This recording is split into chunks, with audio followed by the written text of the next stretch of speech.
Vamos construir um mundo melhor? Segunda parte. Comentário de Mari Persona. É só coisa horrível, é só coisas horrendas, só mal, só crime, erros diversos, tudo. Nada dá certo, nada funciona nesse mundo. Quando parece que vai funcionar, daqui a pouco tudo se corrompe. É assim essa Terra, assim é esse planeta, e basta a gente olhar a história. Eu, quando estava na escola, a minha professora de história, acho que a primeira aula de história que eu tive, ela falou assim: nós estudamos o passado para entender o presente e não cometer os mesmos erros no futuro. Coitada da minha professora, ela acreditava realmente nisso, né? Eu pergunto, é assim que funciona isso? Não. Por isso que já dão nome às guerras, como Primeira Guerra Mundial, Segunda Guerra Mundial, já se fala em Terceira Guerra Mundial. Mas ninguém estudou história, então? Todo mundo esqueceu a minha professora, não lembro se era Dona Elza ou Dona Jacira, acho que a Jacira era de geografia, a Dona Elza era professora de história. Esquecemos as lições que aprendemos tão importantes da professora? Esquecemos, porque nós não vamos conseguir. Está na natureza do homem ser mau. O homem já é mau por natureza. Se você trancar uma pessoa num cofre e falar assim, olha, eu vou trancar você no cofre para você não fazer nada de errado. A primeira coisa que ela vai fazer é pôr o dedo na hora que estiver fechando a porta. E já vai esmagar o dedo ali. Vai fazer besteira, logo no começo. Vai fazer coisa errada logo no início. Então, assim foi o homem, assim foi a queda do ser humano. Existia um outro jardim. Esse não foi plantado por Deus. Na Bíblia fala desse jardim, fala que ele já existia. E esse jardim chamava-se Getsemane, ou Getsemane. O Getsemane era um jardim nas imediações, do lado de fora da cidade de Jerusalém. E era o Jardim das Oliveiras, jardim que tinha muitas árvores de azeitonas, árvore de oliva, e Getsemane tem tudo a ver com as azeitonas, porque a gente sabe que para você produzir azeite, você tem que prensar a azeitona para extrair o óleo dela e produzir, então, tem todo um processo de maturação e tudo mais para produzir o azeite. Por isso que Getsemane chama-se prensa de azeite. Então, de um lado você tem um jardim aprazível, onde Deus colocou o primeiro homem, e ele caiu. E do outro lado você tem um jardim que é uma prensa de azeite, um lugar de estresse, de angústia, de sofrimento. E ali nós vamos encontrar na Bíblia um outro homem, Jesus, o Filho de Deus que veio ao mundo, o único homem perfeito que já pisou aqui na face da terra.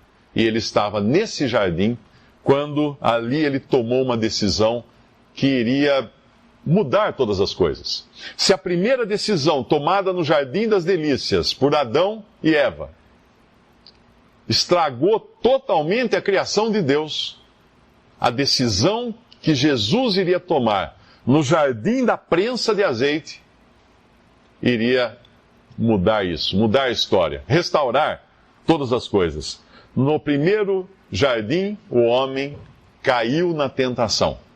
No segundo jardim, do Getsemane, o homem ficou firme diante da perspectiva de dor e de sofrimento pelo qual ele iria passar. Em Lucas 22, versículo 39, diz que saindo foi, como costumava, para o Monte das Oliveiras, e também os seus discípulos o seguiram. E quando chegou àquele lugar, disse-lhes, orai para que não entreis em tentação. E apartou-se deles cerca de 1 tiro de pedra, e pondo-se de joelhos, orava, dizendo, Pai, se queres, passa de mim este cálice. Todavia não se faça a minha vontade, mas a tua. E apareceu-lhe um anjo do céu que o fortalecia. E posto em agonia, orava mais intensamente, e o seu suor tornou-se em grandes gotas de sangue que corriam até o chão. Isso é estresse. Se alguém aqui reclama que está estressado, você já começou a transpirar sangue, então isso ainda não chegou no ponto. Isso é estresse. Diante da perspectiva do que ele iria passar, ele transpirou gotas como se fossem grandes gotas de sangue. Mas alguém pode falar assim, mas espera aí, tem tanta gente que passa pelo martírio, Tem tanta gente que é decapitada lá pelos terroristas lá no Oriente Médio, que passa por tantas dificuldades e fica nessa tensão. O cara está no corredor da morte e não transpira gotas de sangue. Por que seria diferente, então? Porque Jesus foi pregado numa cruz, nós sabemos isso, a história conta que ele seria pregado numa cruz depois desse jardim da prensa, onde ele seria pressionado a esse ponto, ele seria pregado numa cruz. Mas tinha 2 mais pregados numa cruz, nenhum deles suou sangue, transpirou sangue ou gotas como de sangue antes de ir para lá. É que a missão que ele tinha na terra, a qual ele cumpriu até o fim, até a última gota, até uma passagem que fala até a borra do copo, até as fezes do copo, bebeu até a borra do copo. Quando você pega aquele vinho, que ele ainda tem aquela borra, aquelas coisas que ficam no fundo, umas manchinhas, você tomar até o fim, sem deixar nada, sem deixar nenhum sinal dele no copo. Isso Cristo fez. E o que era essa missão? O que era esse cálice que ele ia beber? Era o cálice da morte. Enfrentar a morte no lugar do homem pecador. Resolver de uma vez por todas aquele imbróglio que aconteceu lá no Jardim do Éden. Transformar aquela destruição em algo totalmente novo. Em uma nova colonização, se a gente puder chamar assim. Aquela colonização da primeira vez, o homem tornou caldo, o homem estragou tudo, o homem poluiu aquela primeira colonização. Precisou ser expulso do paraíso e Deus colocou uma espada flamejante na entrada para não permitir que o homem voltasse para o paraíso, porque se ele voltasse para o paraíso, na sua condição de pecador, e comesse da árvore da vida, porque havia no meio do paraíso uma árvore que a Bíblia chama de árvore da vida, para a pessoa viver indefinidamente, se ele comesse, seria uma desgraça completa daí, porque ele ia viver para sempre na sua condição de pecador, caindo aos pedaços, totalmente arruinado e vivendo. Seria terrível, seria terrível. Então aqui, Cristo tinha diante de si, Jesus tinha diante de si a perspectiva de uma morte, mas não só de uma morte cruel, difícil, complicada, porque ninguém iria matá-lo. Os judeus iriam entregá-lo à morte, mas quando ele estava na cruz, a Bíblia fala que ele entregou a sua vida. É um poder que ele falou que ele tinha recebido do Pai, que era entregar a vida, poder que nenhum de nós tem. Se eu falar agora para vocês, eu vou fazer força agora e vou morrer aqui, não vou conseguir. A não ser que você cometa suicídio, ou tenha um agente externo matando você. Ninguém morre por falar assim, vou morrer agora. Vamos contar contagem regressiva, 10, 9, 8. Não consegue, porque você não tem poder de vida sobre si mesmo. Mas ele tinha esse poder. E ele chegou nesse ponto de entregar sua vida, porque na cruz ele foi feito pecado por nós. Aquele que era sem pecado, na cruz tomou sobre si os pecados de todos os que seriam salvos por ele, do passado, antes dele, e depois dele, todos os pecados lançados sobre ele, de todos os salvos de todas as épocas. E ali Deus o fez pecado por nós, e Deus virou a sua face. Por isso que a gente lê que houve 3 horas de trevas. Porque Deus, que é luz, não podia compactuar com o Filho de Deus na cruz, carregado de pecados daquele jeito. Deus precisava virar a face, olhar para o outro lado, não podia ter comunhão com ele ali. E ali ele entregou a sua vida. Essa era a terrível perspectiva que Jesus tinha, de ter que carregar sobre si os pecados de todos os pecadores. Eu vou dar um exemplo. Muitos de nós nunca entrou, num lugar de reunião de traficantes para assistir lá um julgamento que eles fazem, né, no tráfico. Eles fazem aqueles julgamentos sumários dos outros colegas, dos outros comparsas que acabaram roubando droga, não pagaram e tal. Então é 1, 2, 3, não deu certo, pá, e mata ali. Nenhum de nós aqui acho que participou disso, né? Foi assistir, fui convidado para um julgamento sumário. Não fomos. Agora imagina como você se sentiria num ambiente desse. Nós que não fomos criados dentro desse ambiente. Nós íamos nos sentir mal, ia vomitar, sair dali correndo, molhar a calça, a gente não ia conseguir aguentar uma cena daquela. De tortura, que eles fazem tortura, arranca o dedo do traficante. A gente não ia aguentar aquilo.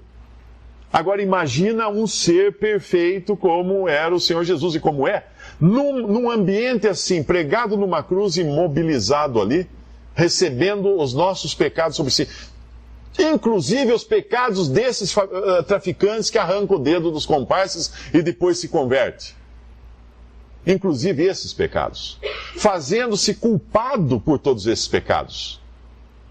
Restituir o que não roubei. Fala no Antigo Testamento, uma passagem profética. Então restituir o que não roubei. Cristo falando isso. Ele tinha que se fazer culpado. Obviamente, uma perspectiva dessa diante de si, ele ia transpirar gotas como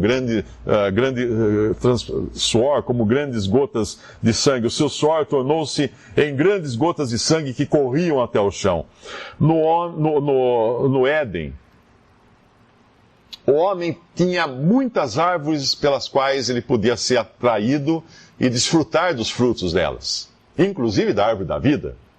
Ele foi atraído pela única árvore que Deus disse para não comer, porque causaria morte. Ele foi atraído pela morte.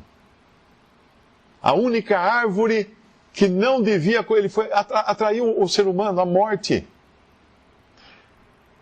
No jardim do Getsêmani, o Senhor Jesus iria dar a partida da sua caminhada em direção a um madeiro também. Uma árvore seca, né? Porque já era uma viga de madeira fincada no chão, sem vida, sem folha, sem galho. Mas era madeira de árvore. Era no jardim do Getsêmani que ele ia dar partida, sair andando dali em direção a essa árvore. A árvore de morte. De morte para ele, mas de vida para nós. Se Adão foi atraído por uma árvore que traria morte para a humanidade, Cristo, na sua obediência, foi levado para uma árvore, a cruz, que traria vida para a humanidade. Totalmente inverso. Um no jardim de prazeres, no jardim aprazível. Outro no jardim de prensa, de tormento, de aflição. Um atraído por uma árvore que levaria à morte. Outro deliberadamente, de vontade própria, caminhando em obediência ao Pai para uma árvore que, apesar de custar sua vida, traria vida para todos os que crescem nele depois. Em Lucas 22, 47 diz que, estando ele ainda a falar, surgiu uma multidão, e um dos 12, ele estava ali, lembre-se naquela passagem que eu li antes, ele estava no Monte das Oliveiras, no Jardim de Getsêmani, no Jardim das Oliveiras, e um dos 12, que se chamava Judas, ia adiante dessa multidão e chegou-se a Jesus para o beijar. E Jesus lhe disse: Judas, com um beijo traís o Filho do Homem? A escolha de Adão no Éden trouxe morte. A obediência de Jesus no Getsêmani trouxe vida para nós, para todos os que creem nele como Salvador. Por meio de Adão, Deus planejava colonizar a terra. Por isso que Deus plantou um jardim. Assim como esse empreendedor tem o seu plano de colonizar Marte, plantando um jardim em Marte. Decisão correta, porque nada mais é do que a mesma técnica usada por Deus para colonizar a terra. E Deus, então, colocou Adão no jardim, nesse jardim que ele criou, para colonizar a terra. Agora nós temos um outro homem, o perfeito Adão, Cristo. E é esse homem que Deus está usando para colonizar a terra e os céus. Esse homem, Cristo. Em João 12, João capítulo 12, versículo 23 ao 35 diz: E Jesus lhes respondeu dizendo: É chegada a hora em que o Filho do Homem há de ser glorificado. Na verdade vos digo que, se o grão de trigo caindo na terra não morrer, fica ele só, mas se morrer dá muito fruto. Quem ama a sua vida, perdê-la-á, e quem neste mundo odeia a sua vida, guardá-la-á para a vida eterna. Se alguém me serve, siga-me, e onde eu estiver, ali estará também o meu servo. E se alguém me servir, meu Pai o honrará. Agora minha alma está perturbada, e que direi eu? Pai, salva-me desta hora? Mas para isto vim a esta hora. Pai, glorifica o teu nome. Então veio uma voz do céu que dizia: Já o tenho glorificado, e outra vez o glorificarei. Ora, a multidão que ali estava e que ouvira, dizia que havia sido um trovão. Outros diziam: Um anjo lhe falou. Respondeu Jesus e disse: Não veio esta voz por amor de mim, mas por amor de vós. Agora é o juízo deste mundo, agora será expulso o príncipe deste mundo. E eu, quando for levantado da terra, todos atrairei a mim. E dizia isto significando de que morte havia de morrer.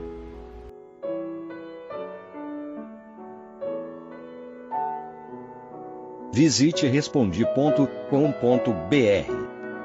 Visite também 3minutos.net.